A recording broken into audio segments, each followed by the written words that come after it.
একসময় বাংলা, বিহার ও উড়িষ্যার শক্তিশালী নবাব ছিলেন আলীবর্দী খাঁ। তিনি শুধু একজন কুশলী শাসকই ছিলেন না, ছিলেন দূরদর্শী সামরিক পরিকল্পনাকারীও।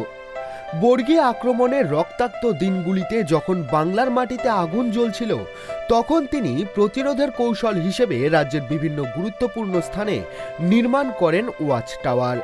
পূর্ব বর্ধমানের তালিত, খণ্ডঘোষের মাধপুর, রায়নার উচিতপুর, বাঁকুড়ার সোনামুখী থেকে শুরু করে বিষ্ণুপুর, বিভিন্ন স্থানে দাঁড়িয়ে থাকা এই ওয়াচ টাওয়ারগুলি একসময় বাংলার প্রতিরক্ষার অঙ্গ ছিল। মোটামুটি 4টে গির্জাঘর আছে। মাধপুর এইটা একটা, এটা কুলে সংলগ্ন এলাকা। রায়না থানার উচিতপুর এটা একটা এলাকা। বর্ধমানের দিকে আমার সঠিক নামটা জানা নেই, তালিত এলাকায় একটা, এবং বাঁকুড়া বিষ্ণুপুর ওই এলাকায় আরেকটি। এই 4টেকে নিয়ে এই গির্জাঘরগুলো বিদেশিদের আক্রমণ রোখার জন্য এগুলো তৈরি করেছিল নবাব আলীবর্দীর 1688-89 সালে। হ্যাঁ হ্যাঁ, ইতিহাসের এই অনন্য নিদর্শনগুলি আজ দাঁড়িয়ে রয়েছে ধ্বংসের মুখে।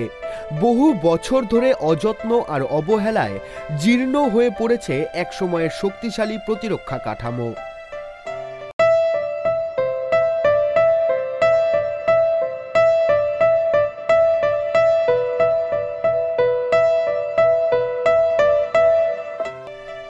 স্থানীয় বাসিন্দারা এখনো গর্ব করেন এই সব ইট কাঠের স্মৃতিচিহ্ন নিয়ে। একসময় এগুলি ছিল বাংলার স্বাধীন অস্তিত্বের প্রহরী। সংরক্ষণের অভাবে এই সব ঐতিহাসিক স্থাপনা হারিয়ে যেতে বসেছে ধীরে ধীরে। একবার এইটা মিলিটারি ক্যাম্প করে যে বিপজ্জনক অংশটা উপরের দিকে ছিল সেটা ভেঙে দেওয়া হয়। ভেঙে দিয়ে সবাইকার ওটা নামা এসব বন্ধ হয়ে যায়। পরবর্তীকালে আবার একটা সার্ভে টিম আসে, যারা এইটা কিভাবে আছে, বিনা পিলার নাই, হ্যাঁ, বিনা গাঁথনিটা আছে চুনচুরকি, তাহলে 400-500 বছর কি 600 বছর আগেকার, এখন পর্যন্ত যেমনকার তেমনই আছে। তা ওরা খুঁড়ে দেখতে চাইলেন যে কিভাবে এটা আছে। তা আমরা শুনেছি যে এর ভিতরে এমন একটা চুম্বক ছিল, যে চুম্বকের শক্তি সে এই জিনিসটাকে মজবুত করে ধরে রেখেছে, এটা শুনেছি আমরা। আলীবর্দীর শাসনামলের প্রথম 11 বছর কেটেছে একের পর এক বিদ্রোহ দমনে।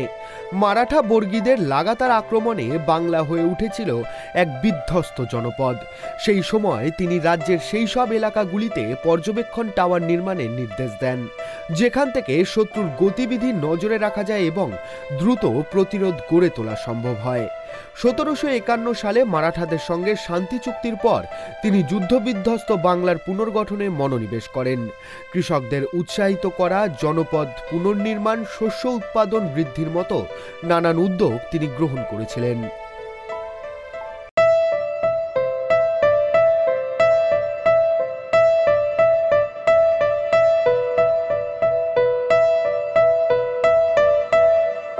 স্বাধীনতা উত্তর ভারত নানা ঐতিহাসিক স্মৃতিচিহ্ন রক্ষার উদ্যোগ নিয়েছে, কিন্তু আলীবর্দীর এই গুরুত্বপূর্ণ সামরিক কাঠামোগুলি অবহেলিতই রয়ে গিয়েছে।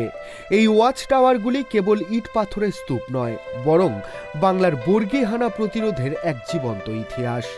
সরকারি উদ্যোগ না নিলে অচিরেই হারিয়ে যাবে এই অতীতের সাক্ষী। অবিলম্বে সরকারের কাছে ঐতিহাসিক স্মৃতিচিহ্নগুলি রক্ষার আর্জি জানিয়েছেন বাসিন্দারা।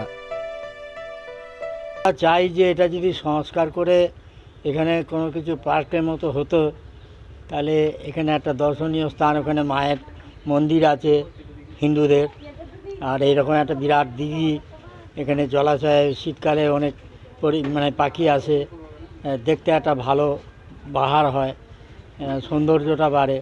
এলাকার সামনে কলেজ আছে, দর্শনীয় স্থান হলে এলাকাবাসী খুব উপকৃত হতো। এই স্থাপত্য নিদর্শন সংরক্ষণের দায়িত্ব কে নেবে?